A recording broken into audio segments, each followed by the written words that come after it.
Ang Sunken Cemetery sa Katarman, Camiguin ay isang makasaysayang at kakaibang atraksyon na matatagpuan sa ilang metro mula sa baybayin ng Bonbon.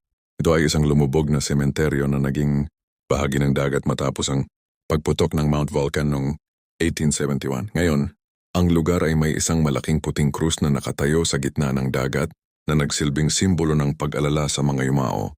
Maaari mong maranasan ang Sunken Cemetery sa pamamagitan ng pag-snorkel o pagsakay ng bangka upang makalapit sa krus. Ang lugar ay tahanan ng iba't ibang uri ng isda at koral na nagbibigay ng isang kakaibang karanasan sa mga bisita. Ang pinakamahusay na oras upang bisitahin ang Sunken Cemetery ay sa panahon ng tag-araw, mula Marso hanggang Mayo kapag ang dagat ay tahimik at malinaw. Ang Sunken Cemetery ay hindi lamang isang atraksyon, kundi isang paalala ng kasaysayan at kultura ng Camiguin.